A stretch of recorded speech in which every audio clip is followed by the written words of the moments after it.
جب تک آپ کے پاس ایویڈنسز نہ ہو آپ کسی کو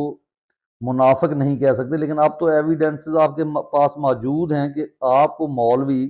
جب یہ کہتا ہے کہ غربت اللہ کی طرف سے آزمائش ہے، آپ کو جو ہے فوج کا جو سپہ سالار ہے وہ یہ کہتا ہے کہ صبر کرو غربت کے اوپر، اور اس کے اپنے بچے امریکہ میں سٹڈیز کر رہے ہوں، تو اس کا مطلب ہے کہ کہیں نہ کہیں پر کوئی نہ کوئی غلطی تو ہے۔ لیکن یہاں مجھے پھر اپنی اس سوچ پر، یہ میں ہمیشہ کہتا ہوں کہ لیڈر ہی انقلاب لاتا ہے، کیونکہ اگر ہم ہسٹری کی طرف دیکھیں تو ہمیشہ لیڈرز کھڑے ہوئے ہیں تو قوم بدلی ہے۔ یعنی آپ سزا و جزا کا قانون جتنا سخت کر دیں گے کسی ملک میں، آپ دیکھیں گے کہ اس ملک میں رول آف لا قائم ہو گیا ہے، جو کہ ہمیں بہت سارے ممالک جو ہمارے ارد گرد ہیں جہاں ہم جاتے ہیں، یو اے ای کی اگر میں مثال دوں، سعودی عربیہ کی اسلامک کنٹریز میں، تو وہاں پر لوگ جو ہے جرم کرتے ہوئے، اشارہ توڑتے ہوئے گھبراتے ہیں۔ ایسا کیوں ہے؟ تو پھر میں نے اس پہ یہ سوچا ہے کہ ٹھیک ہے، دنیا میں واقعہ ہی انقلاب لانے کے لیے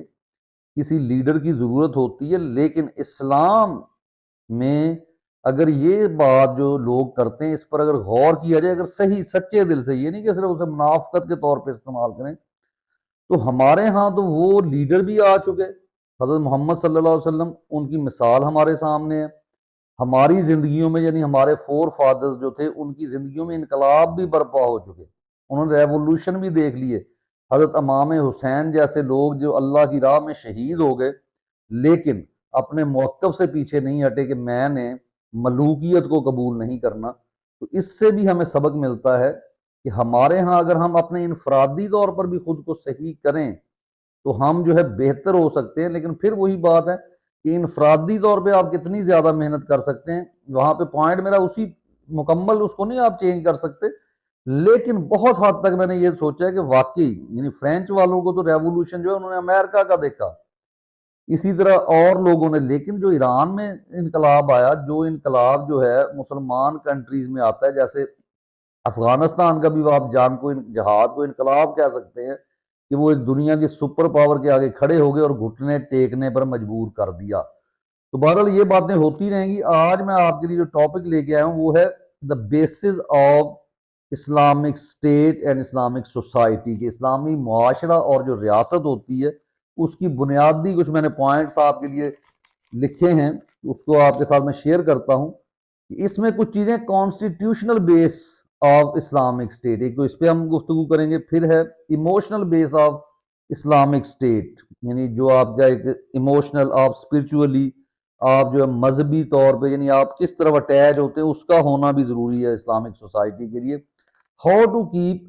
اسلامک سوسائٹی یونائٹڈ، کہ آپ اسے متحد کیسے رکھیں گے، کیونکہ فساد سے تو اللہ تعالیٰ نے منع فرمایا ہے، لیکن اب فساد ہے کیا کوئی جہاد کے لیے کھڑا ہو جائے تو اس کو بھی ہم فساد کہیں گے، یا کہیں گے نہیں اگر یعنی وہاں پہ اللہ تعالیٰ کی شریعت کے خلاف کام ہو رہے ہیں، لوگوں پہ غاصبانہ قبضے کیے جا رہے ہیں، ان کے حقوق جو ہے وہ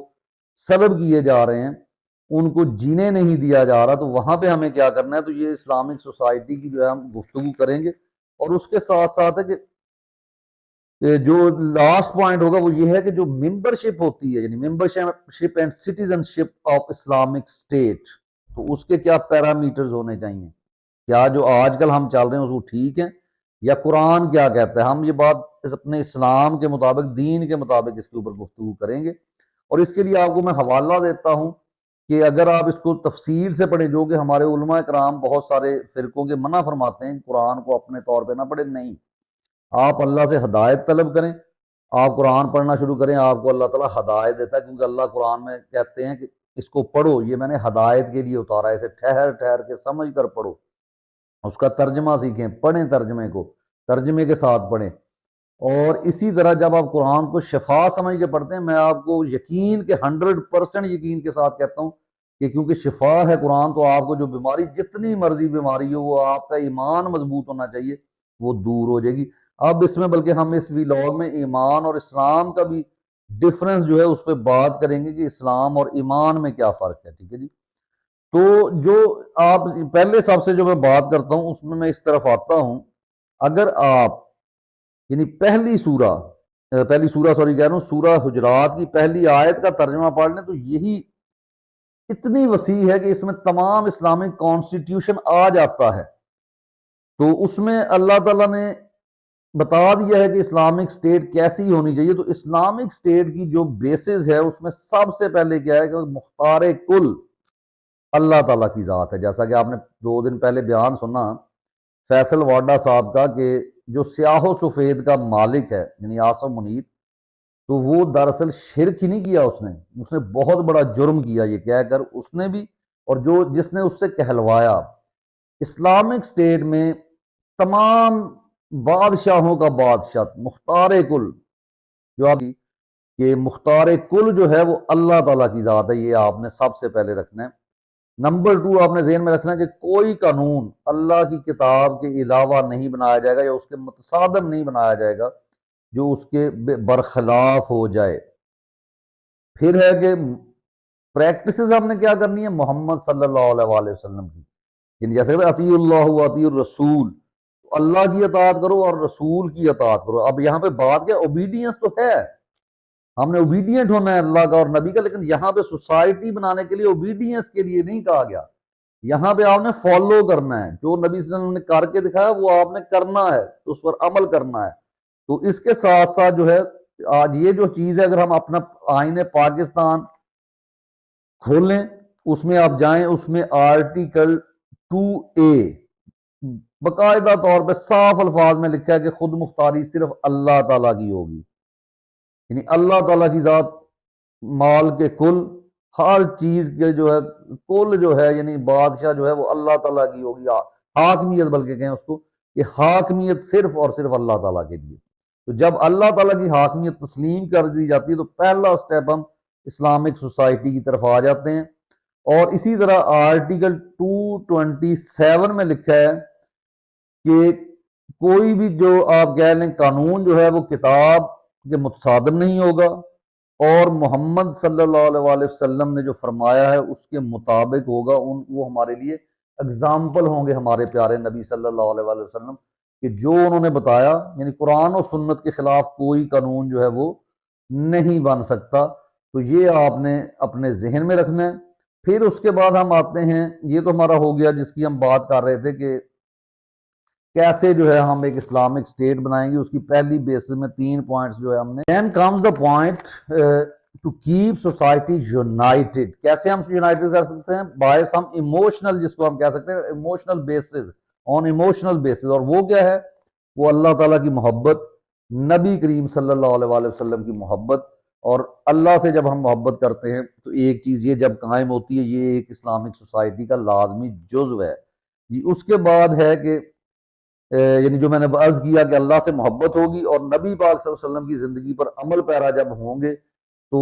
ہم جو ہے ایک اسلامی سوسائٹی کے مطابق ایک صحیح مسلمان کے طور پر زندگی گزار سکتے ہیں. لیکن اس میں سب سے اہم محمد صلی اللہ علیہ وآلہ وسلم کی زندگی. اللہ کی تو ہم نے اطاعت بھی کرنی ہے، اس کو مختار کل بھی ماننا ہے، بادشاہ ماننا ہے، لیکن کیونکہ اگزامپلز ہمارے پاس اللہ کی طرف سے تو قرآن میں آتی ہیں، جو کر کے دکھایا وہ نبی صلی اللہ علیہ وسلم نے کر کے دکھایا. اسی لیے قرآن میں اللہ تعالیٰ نے بار بار فرمایا کہ میری جو اطاعت کرنا چاہتا ہے نبی صلی اللہ علیہ وسلم کی اطاعت کرے. تو یہاں پہ ہماری جو ایموشنل بیسز ہیں وہ کیسے پوری اترتی ہیں کہ جیسے مثالیں ہیں کہ حضرت فاطمہ رضی اللہ تعالیٰ عنہا جب آئی ہیں اور اپنے ہاتھوں پر چھالے دکھائے ہیں اور نبی پاک صلی اللہ علیہ وسلم سے فرمایا کہ ہمیں کچھ یعنی ہمیں غلام دے دیے جائیں،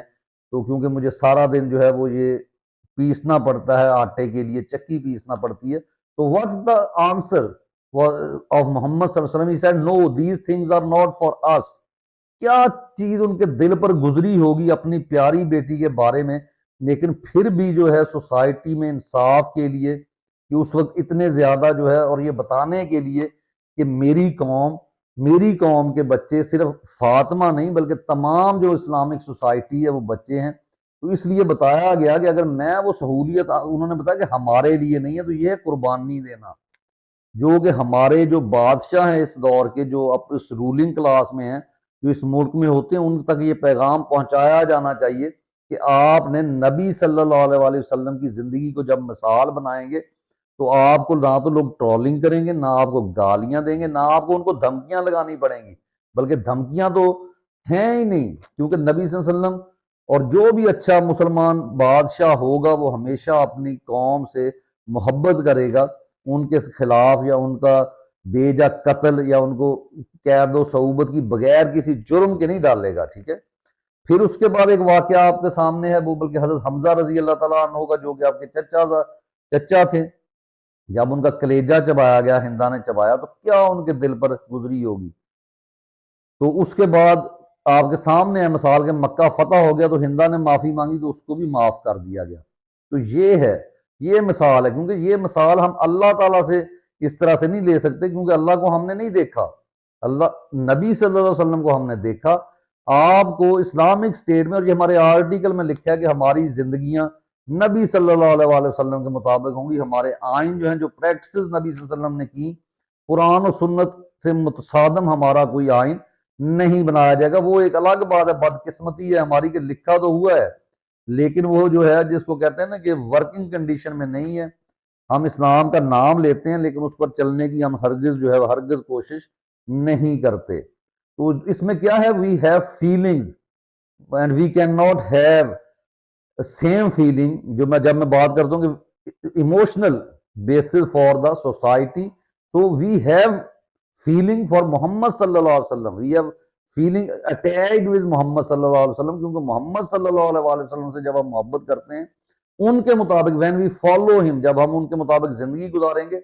تو ہمیں پتہ چلے گا کہ ایموشنل بیسز کیا ہیں۔ اللہ کو تو ہم نے ماننا ہے، اللہ کی تو اطاعت کرنی ہے جی۔ اس کے بعد آتا ہے، آپ کو کچھ احکامات بتاتا ہوں جو کہ اسلام میں ہیں کہ ایک سوسائٹی میں آپ کو کیا کرنا ہے، جو کہ ہمارا مولوی ہمیں یہ تو بتاتا ہے کہ رزق بڑھانے کے لیے یہ وظیفہ کر لو، فلاں کام کے لیے یہ کر لو، وہ کر لو، ادھر کر لو، لیکن اصل چیز وہی اقبال کی کہ قوم کیا چیز ہے، قوموں کی امامت کیا ہے، اس کو کیا جان سکے بیچارہ دو رکعت کا امام۔ تو آپ لوگوں کو نکلنا ہوگا دین کے لیے، اللہ تعالیٰ نے آپ پر فرض کر دیا ہے کہ ہر شخص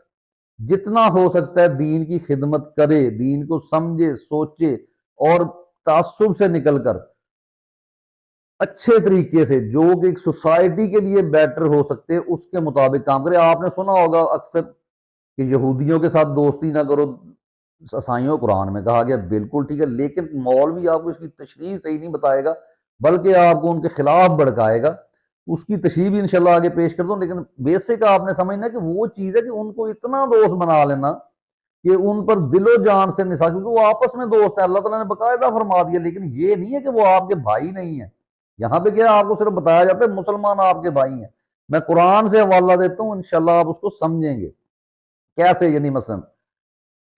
جو اس اچھی سوسائٹی بنانے کے لیے، اچھا معاشرہ قائم کرنے کے لیے، جو کہ ہمارے ملک میں بہت زیادہ ہوتا ہے، ہم نے اس پر غور کرنا ہے۔ نمبر 1، کوئی فیصلہ افواہوں کے اوپر نہ کیا جائے، اور یہ ویسے بھی حدیث سے بھی حکم ہے، قرآن سے بھی ہے کہ آپ کسی معاملے کی مکمل انویسٹیگیشن کریں۔ ایسا نہ ہو کہ آپ کسی کے اوپر چڑھائی کر دیں، کسی کو غلط سزا دے دیں، آپ نے سنی سنائی بات کر دی، افواہ ہے، اس پہ تحقیق نہیں کی۔ اور ہمارے ملک میں ہو رہا ہے، بہت سارے بیچارے ان کے خلاف کوئی کیس کرتا ہے، ان کو اٹھا کے جناب جیل میں ڈال دیا جاتا ہے۔ مائنورٹیز کو، عیسائیوں کے ساتھ جتنا ظلم اس اسلامی معاشرے میں ہوا ہے، حالانکہ مائنورٹیز غیر مسلم کو جتنا یعنی کہہ لیں تحفظ جو ہے وہ اسلامی معاشرہ دیتا ہے، کوئی اور معاشرہ نہیں دیتا، لیکن یہاں پر ہم نے ان کے ساتھ، ہمارے مولویوں نے، ہمارے ججز نے، ہمارے وڈیروں نے، ہماری حکومتوں نے وہ کام کیا کہ لوگوں نے یہ کہنا شروع کر دیا کہ جناب اگر یہی مسلمان ہوتے ہیں تو ہم جو ہے کافر ہی ٹھیک ہیں۔ مائنڈ نہ کیجیے گا، یا بات کر کے دیکھیں، میری اسٹوڈنٹس غیر مسلم بھی ہیں، وہ بات کرتے ہیں سر آپ سے تو بات کر کے ہمیں لگتا ہے کہ شاید آپ ہمیں ٹالریٹ کر لیں، لیکن آپ کے مولوی تو ہمیں مسجد کے پاس سے گزرنے بھی نہیں دیتے۔ کبھی اس پر سوچے، اور واقعی نہیں گزرنے دیتے۔ جن مساجد کے باہر یہ لکھا ہو کہ یہاں پر بریلوی نہیں آ سکتا، یہاں پہ اہل حدیث نہیں انٹر ہو سکتا، یہاں حنفی نہیں آ سکتا، یہاں شیعہ نہیں آ سکتا، یہ فلاں مسلک کی مسجد ہے، تو پھر آپ خود بتائیں کہ کیا ایسی سوسائٹی میں کوئی شخص آپ سے متاثر ہوگا؟ اس پہ تو اقبال نے کہا تھا کہ وہ کیا کہتے ہیں، فرقہ بندی ہے کہیں اور کہیں ذاتیں ہیں، کیا زمانے میں پنپنے کی یہی باتیں ہیں؟ یہاں پہ شیعہ سنی بیچارے جو اتنے پڑھے لکھے، بلکہ پڑھے لکھوں کو اس حد تک ایکسٹریمسٹ بنا دیا، وہ ایک دوسرے کو قبول کا ایکسیپٹ کرنے کے لیے تیار نہیں۔ میں ابھی آپ کو قرآن میں سے اور احادیث میں دلیلیں دیتا ہوں کہ آپ کے جو غیر مسلم ہیں وہ بھی آپ کے بھائی ہیں۔ آپ جو فرقوں کی اوپر کہتے ہیں کہ جی جو اس کو جنی کہ نہ مانے کافر وہ بھی کافر، اور اس کا قاتل اس کو قتل کر کے ہم جنت میں چلے جائیں گے۔ جس نے ایک انسان کا، یہاں پہ کوئی مسلمان کسی کافر کو، جس نے کسی ایک انسان کا قتل کیا اس نے گویا پوری انسانیت کا قتل کیا۔ اگر کوئی جہاد نہ وہ آپ کے خلاف نہ کھڑا ہو، وہ آپ کے خلاف جنگ نہ کرے، تو آپ پر کسی یہودی کو مارنا بھی حرام ہے۔